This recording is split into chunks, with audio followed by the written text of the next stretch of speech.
नमस्कार साथियों आज हम सुप्रीम कोर्ट के उस फैसले के बारे में बात करने जा रहे हैं जो अन्याय है, न्याय संगत नहीं है।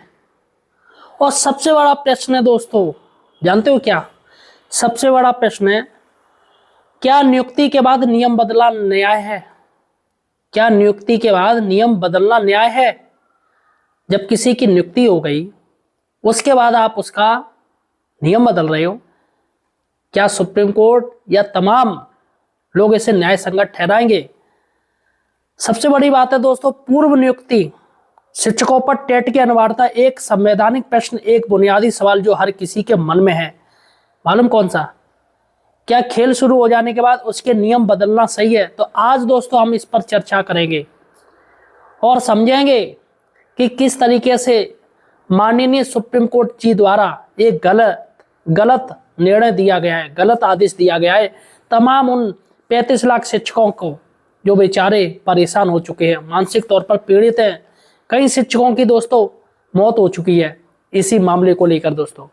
अतः साथियों, सही और सटीक जानकारी के लिए आप हमारे चैनल एम्प्लॉय हेल्पर को सब्सक्राइब जरूर कीजिए। देखिएगा दोस्तों, सिर्फ हमारा चैनल ही आप लोगों की आवाज उठा रहा है और नए नए क्या सरकार नियम बना रही है या किस तरीके से सरकार राहत देने की कोशिश करेगी या आने वाले समय में सरकार का क्या कदम रहेगा, सारी की सारी जानकारी सही और सटीक सिर्फ हमारे चैनल पर मिलेगी।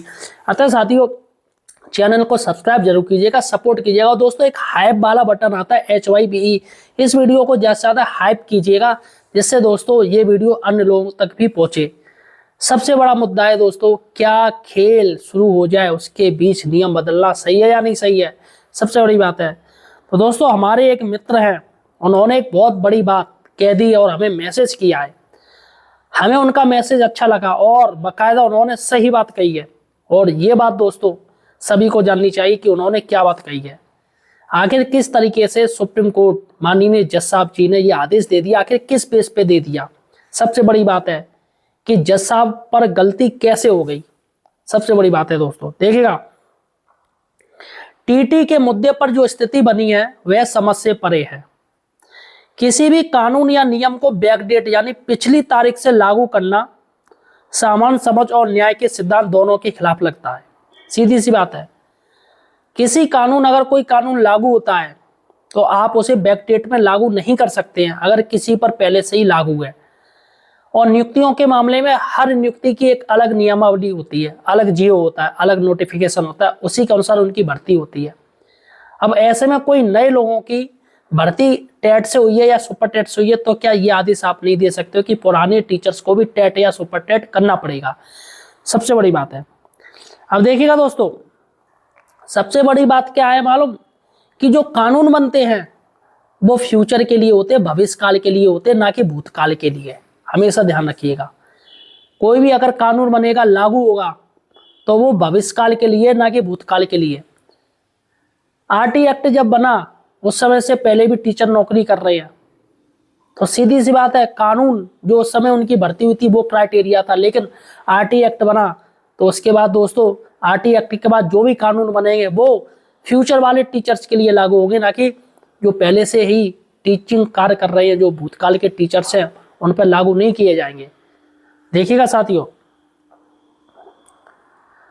भविष्य के लिए होता है कानून, भूतकाल के लिए नहीं। भारतीय संविधान की मूल भावना यही है कि कानून हमेशा भविष्य के लिए बनाए जाते हैं। संविधान का अनुच्छेद 20 पैराग्राफ 1 जो भले ही आपराधिक मामलों से जुड़ा हो लेकिन एक बड़ा संदेश देता है, सरकार किसी नागरिक को उन नियमों के आधार पर दंडित नहीं कर सकती है जो उस व्यक्ति अस्तित्व में ही नहीं थे जब उसने वह कार्य या नौकरी शुरू की थी। तो सबसे बड़ी बात है, किसी ने कोई अपराध किया है उस समय जज साहब उन्हीं कानून के अनुसार ही उसे दंड देंगे। ध्यान दीजिएगा, उसी कानून के अनुसार दंड देंगे जो उस समय है। अब ऐसे में 10 साल बाद फिर से नया कानून बनता है तो ये नहीं कि वो कानून उसके ऊपर प्रभावी होंगे, ऐसा नहीं होगा। वो जो कानून बनेंगे वो फ्यूचर वालों के लिए बनेंगे, ना कि पास्ट वालों के लिए। तो वैसे ही दोस्तों जो टेट का मुद्दा है वो फ्यूचर टीचर्स के लिए था। जो भी 2010 के बाद जो भी भर्तियां हुई हैं वो सिर्फ उनके लिए था, ना कि 2010 से जो पहली भर्ती हुई है उनके लिए नहीं था। सबसे बड़ी बात है, भरोसे का क्या होगा? भरोसा भी तो एक चीज होती है। जब इन शिक्षकों की भर्ती हुई थी तब उन्होंने राज्य सरकार द्वारा तय किए गए सभी मापदंडों को पूरा किया था। उन्होंने सरकार की व्यवस्था पर भरोसा किया और सेवा में आए। आज वर्षों बाद नए नियम बनाकर यह कहना कि आप अब अयोग्य हैं, सरकार और नागरिक के बीच के भरोसे को तोड़ने जैसा है। ऐसे संवैधान नैतिकता कैसे माना जा सकता है? भाई सरकार ने जो क्राइटेरिया दिया हमने उसे पूरा किया, हम टीचर बने, नौकरी हम कर रहे हैं, लेकिन सुप्रीम कोर्ट किस बेस से कह सकता है कि आप पर भी ये जो टेट है वो लागू होगा?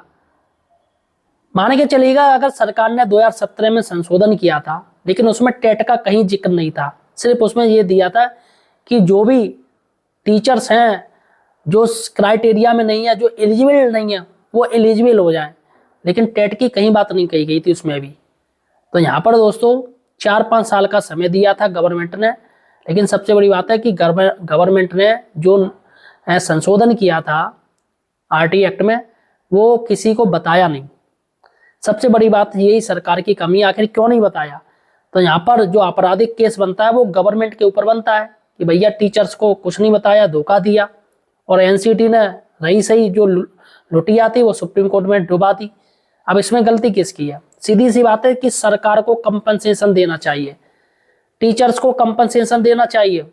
मैं आपको बता दूं, टीचर्स को दावा करना चाहिए, सुप्रीम कोर्ट में अपनी बात रखनी चाहिए, सर हम तो पीड़ित हैं, सरकार के द्वारा पीड़ित किए गए, ऐसा कानून जिसमें संशोधन किया गया हमें नहीं बताया गया।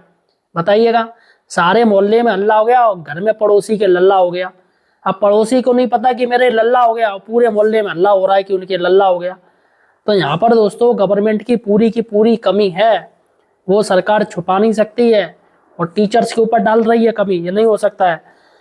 अब सबसे बड़ी बात है, तीसरी बात है, गलती प्रशासन की, सजा शिक्षक को क्यों?